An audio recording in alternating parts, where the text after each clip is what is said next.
Bado tunaendelea na kuna swali hapa nilikuwa nakuuliza kwamba kazi zako zinawafikiaje watu, lakini pia kazi zako zimewahi kuoneshwa sehemu gani? Kwa sababu tumeona hapa zina ujumbe mzuri na unafanya kitu kizuri zaidi. Okay, nilishaifanya exhibition wakati niko chuo. Nilifanya exhibition chuo pale department huwa wanaandaga exhibition kila mwaka, na mwaka jana wakati nilipo pale chuo tulifanya kwenye exhibition inaitwa Sanaa Blast, na mimi nilikuwa ni miongoni mwa watu ambao nilionyesha kazi zangu pale, na watu waliweza kuziona kwa wingi, waliweza kuona kwa wingi kazi zangu. Na mapokezi yake yalikuwaje? Maana exhibition watu walikuja ni wengi, na mapokezi yake ulionaje kwa kazi zako? Okay, mapokezi naweza nikasema mapokezi yalikuwa mazuri kwa sababu watu walikuwa wanakaa kwenye dawati langu. Walikuwa wanapenda kusikia walikuwa wanapenda kusikia ujumbe, walikuwa wanapenda kuangalia zile picha zangu. Ina maana mimi kwangu ilikuwa ni mapokezi mazuri kuliko hata ningechora afu watu hawaji kwenye dawati langu, ningeona kweli nilichokifanya sio. Lakini watu walikuwa wanakuja, lakini pia iliweza kunikutanisha na watu mbalimbali ikiwemo watu mashuhuri walizipenda kazi zangu kwa kuzitazama, na wengine waliniita kwenye interview mbalimbali ikiwemo TBC nilifanya nao interview, na vyombo vingine kama Mlimani TV nao nilifanya nao interview. Kwangu mimi ilikuwa ni mapokezi mazuri kwa sababu kabla sikuwahi kufanya hivyo. Na kama tulivyojua sasa hivi tupo katika mfumo wa sayansi na teknolojia. Wewe ni mchoraji na umesema ni watu ambao wanakufahamu ndio unaweza kupata hizo kazi ukafanya nao. Unatumia vipi mitandao ya kijamii ama unatumia vipi simu yako ya mkononi ili kuweza kuwafikia watu ambao wana uhitaji na wewe, hususan ninyi wachoraji, wasanii wa uchoraji? Kabla nilikuwa situmii mitandao ya kijamii kwa ajili ya kuonesha kazi zangu kwa sababu nilikuwa naona muda sio sahihi, kwa sababu nilishaifanya hivyo mwanzo, kazi yangu ikachukuliwa na mtu mwingine, yani idea. Mtu akachukua ile idea akafanya kazi yake. Kwa hiyo nikaona sio muda sahihi wa mimi kutumia social media mpaka pale nitapojisajili ili nianze sasa rasmi kujionesha huko kwa watu ili watu waweze kunifikia kiurahisi zaidi.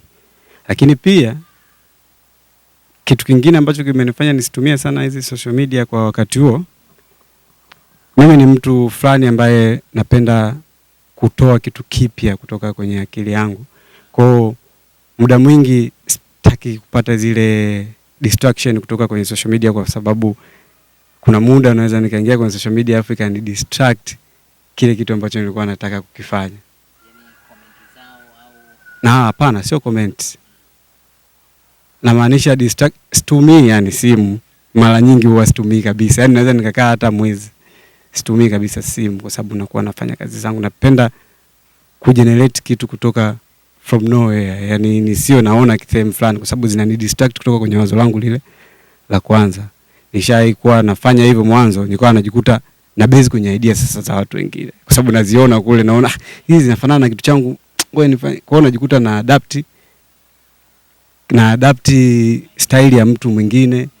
Kwa hiyo ikanifanya ni quit kwanza kidogo masuala ya social media, ila kwa sasa nimeshaweza kumaster style yangu na kila kitu. Kwa nafikiri soon watu wataanza kuzipata kazi zangu kwenye social media.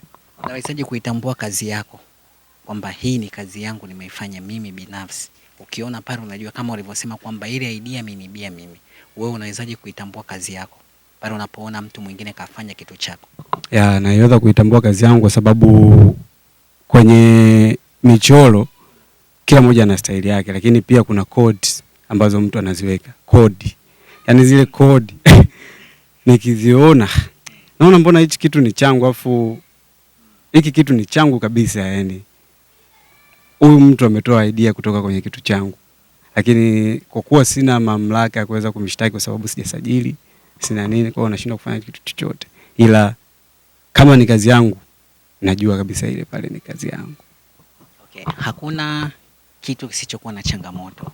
Hiyo ni changamoto moja wapo. Je, kuna changamoto yoyote ambayo toka umeanza kazi zako toka umemaliza chuo au kwenye uchoraji wako, unaona hii ni changamoto ambayo inanikatisha tamaa, umeona? Hii ni changamoto ambayo unaona katika kazi zangu sifiki pale unapopataka wewe. Ni changamoto gani ambazo ulizonazo? Changamoto yangu ya kwanza ni pesa. Ya pesa. Pesa, kila mtu ana changamoto ya pesa, na hauwezi kufikia malengo yako ama ndoto zako pasipokuwa na pesa. Sasa kwako wewe pesa, kwa nini? Vitu gani ambavyo labda unavihitaji then pesa imekuwa ngumu? Ni changamoto kwangu kwa sababu kuna idea ambazo nimezitengeneza nahitaji sometimes kuzipresent kwa kutumia rangi, lakini nakosa ile pesa ya kununua hizo rangi, kununua canvas. Kwa unajikuta ile kazi naishia tu kuichora kama idea tu kwenye sketches, lakini nashindwa kuipresent kwa sababu sina pesa kuweza kununua hizo rangi na kuweza kununua nini hizo canvas. Hiyo kwangu imekuwa changamoto kubwa sana. Lakini pia changamoto nyingine ni soko, naweza nikasema soko, kwa sababu soko, kwa maana Tanzania bado watu wengi hawajaamka kuhusu tasnia yetu sisi ya wachoraji. Wengi bado wanatuona sisi kama ni watu fulani wauni, kwa sababu kabla ya mimi leo mlivyonikuta, mimi sikuwa hivi. Nilikuwa na rasta.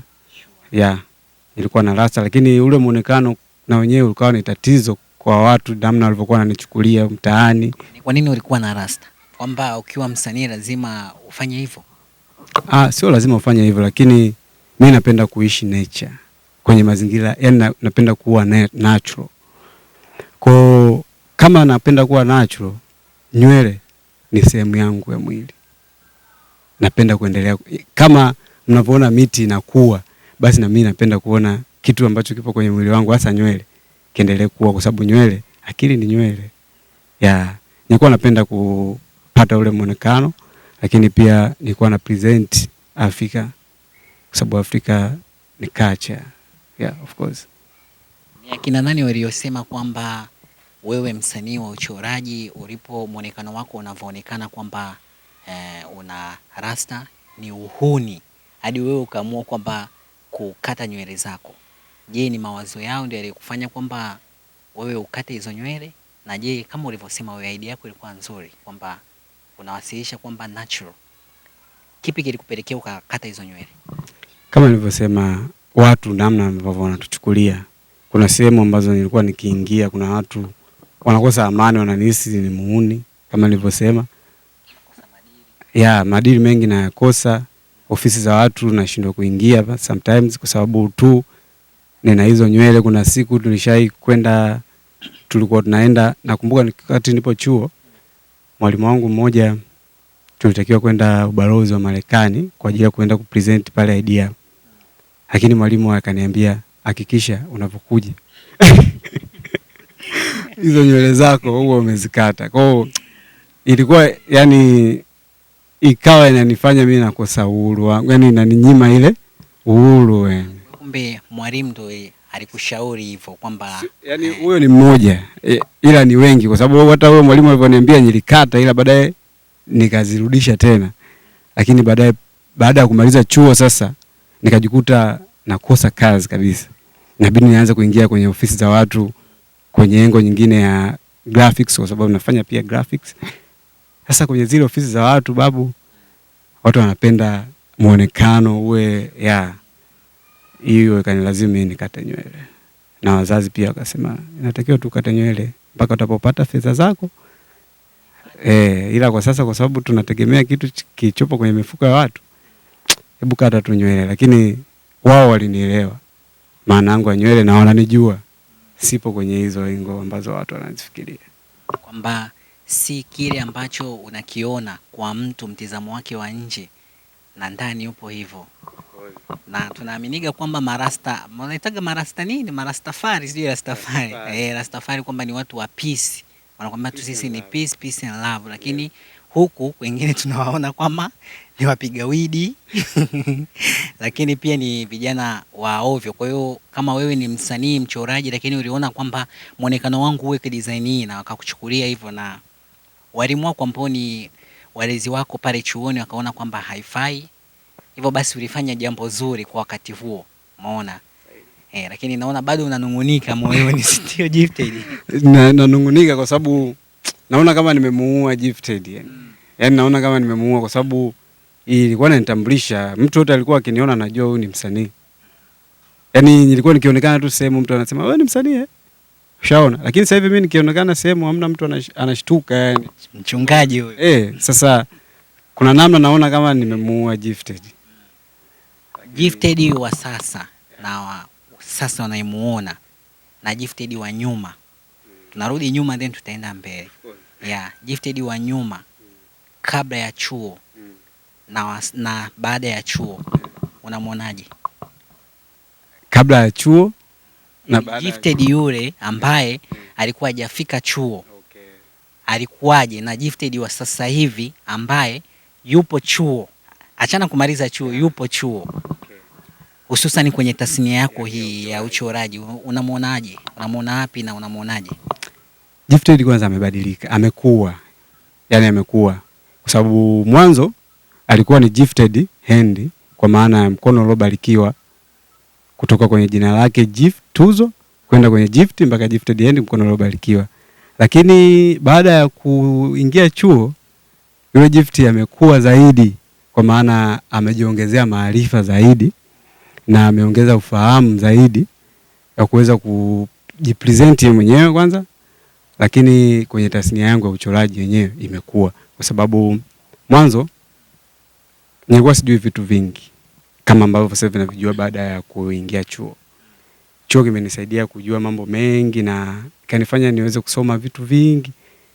Nikakutana na kumbe hii idea hata ya Gifted hand haijaanzia kwangu. Nilisoma kitabu cha huyu Dr. nani? Ben Kaso. Nikaja kugundua kwamba kumbe Gifted hand mimi niliona kama ni kitu ambacho nimekifikiria mimi peke yangu. Lakini kumbe kuna watu wengine pia walishawahi kufikiria kitu kama hicho. Lakini bado tuna base kwenye kitu kimoja. Yeye aliona ni Gifted hand kwa sababu mikono yake iliweza kutenganisha ubongo. Ina maana alikuwa anadili na mind. Lakini mimi pia bado nachora kwa ajili ya kudili na nini? Na mind za watu. Kwa hiyo bado tunastaki kwenye kitu kimoja. Hapo nikaja kupata jibu kwamba huyu Gifted hand ni nani zaidi. Gifted hand sasa natakiwa mjue kwamba Gifted hand maana yake ili nimefupisha kutoka kwenye sentensi inayosema God is the first to engage in design. His award never die. God is first for what? God is first. Yani ile G ya mwanzo. God. I is. F first. T to engage. Ile E to engage. D in design. Kwa hiyo mimi ninavyo present mchoro wangu sio mimi, ni Mungu ni wa kwanza kuengage kwenye design. How did you know this? Because ulijiita Regina Gifted before hata sijapata hichi kitu kwa sasa. Lakini baada ya kusoma ina maana nikapata knowledge zaidi, maana mimi napenda kusoma sana vitu vya spiritual sana. Na kama unanikumbuka tangia niko advance, mimi na wewe tumesoma advance shule moja. Nilikuwa pale mwenyekiti wa UKWATA. Kwa hiyo nilikuwa napenda sana vitu vya spiritual. Na nilipokuja huko kwenye chuo nikaingia kwenye spiritual zaidi. Sio tu kwenye UKWATA sasa kama sijui labda niseme Christian, no. Nikaangalia hii spirituality katika madhehebu tofauti na dini tofauti za ulimwengu, kwa sababu university ni universal kama unavyoelewa. Kwa hiyo na mimi kwenye universal nikajikuta I'm the God. Okay. Kuna kabla sijauliza swali lingine, tuongelee kuhusiana na hii hoja ya Waziri Mkuu Kassim Majaliwa, mbunge lakini pia na waziri mkuu. Alisema kwamba vijana hususan sisi hapa ambao wamemaliza chuo, kama wewe mmoja wapo ni wewe, umemaliza chuo lakini bado hujafanikiwa kupata ajira, urudi kule VETA uweze kupata chochote kitu ambacho kinaweza kikakusaidia wewe kufanyaje kujiendeleza kimaisha. Wewe umemaliza chuo pale UDSM. ni umemaliza mambo ya sanaa ya art, mambo ya uchoraji. Je, unaona kuna umuhimu wote wa kurudi wewe tena VETA kwa ajili ya kujifunza na kupata kitu chochote? Kwangu mimi naona hakuna huo umuhimu kwangu mimi, kwa sababu mimi bado ni sawa nimeenda VETA tu pale UDSM, kwa sababu mimi nafanya. Anakwambia amesoma chuo kikuu cha UDSM na anakwambia ni kama vile ameenda VETA. Why? Nasema nimeenda VETA, yeye anamaanisha kwenda VETA kupata ufundi, si ndio? Mimi nimepata ufundi wa uchoraji. Degree. Of course, degree. Bachelor. Bachelor ya uchoraji. Ina maana ni ufundi wa uchoraji UDSM, lakini bado haujapata ajira. Yeah. Unahisi tatizo ni nini? Tatizo mimi naona sio watu kuwa na ujuzi fulani. Tatizo inatakiwa serikali yenyewe ifungue miradi mbalimbali inayohusiana na hizo ujuzi za watu walizozipata. Walizozipata VETA au hao wenye degree zao? Tunaposema VETA, VETA ni chuo. Unaelewa? Na ule ni ufundi. Ina maana sio tu VETA, kuna huo ufundi. Ningekuwa mwalimu labda au nimesomea sijui daktari labda sijui nini, hapo ndo ningesema sasa niende VETA. Unamaanisha kwamba kuna watu wamesoma VETA na bado wapo mtaani hawana? Yeah. Watu wamesoma VETA lakini wapo mtaani bado hawana kazi kama mimi. Mimi nasema nimesoma VETA kwa sababu ni VETA ya UDSM. Sanaa yangu ni nasema ni nini? Ni ufundi. Ni ufundi ambao nimeupata UDSM wa uchoraji. Napaka rangi ambapo hata VETA kuna watu wanaenda pale kujifunza jinsi ya kupaka rangi ambapo hata mimi ninacho, lakini bado nipo mtaani. Okay, kwa kumalizia sasa. Yes.